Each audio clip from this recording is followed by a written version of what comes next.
I have a little girl who's 3.5 and she has cystic fibrosis. Grace was diagnosed just 2 weeks after she was born. She had no signs or symptoms of CF. We got a phone call from Temple Street to say that Grace's heel prick test had returned and it's showing that Grace may have cystic fibrosis. We were to come back into Temple Street the following morning to go for a thing called a sweat test to confirm that she actually had it.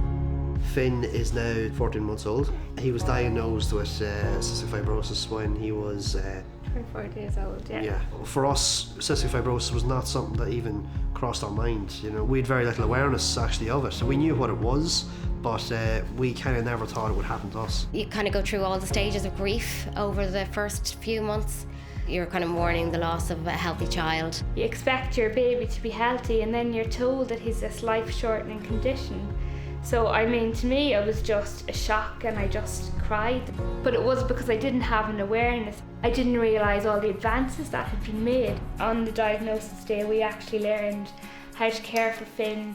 We actually got all the information. We started his treatment straight away. We started his physio. We actually gave him a chance.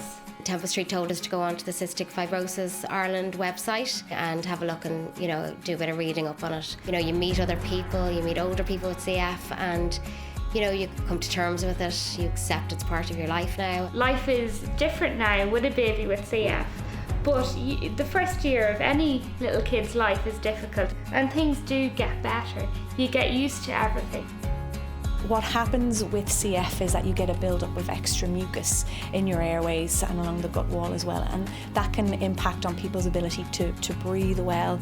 They can pick up infections in their airways a little bit more easily too. That brings in extra complications for our little boy. He has to have certain treatments, certain therapies, certain medications that we have to give him on a day-to-day basis.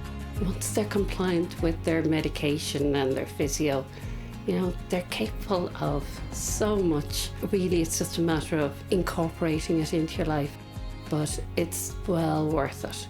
We have huge support from Cystic Fibrosis Ireland. Anything you need, you know, they're there for you. The nurses in the hospitals are fantastic. And the doctors, you can just pick up the phone to any of the nurses at any time if you're worried about anything. There's no reason why somebody that's born with CF nowadays should be held back from anything, and that they just live their own story and not compare themselves to anybody else. You don't know what treatments are ahead. If there is a good time to be born with CF, it's actually now. Life has changed completely since I was a child because of research and new drugs. Life expectancy when I was born was about 5 and now I'm 30, so I mean things are obviously massively improving. It's not a death sentence.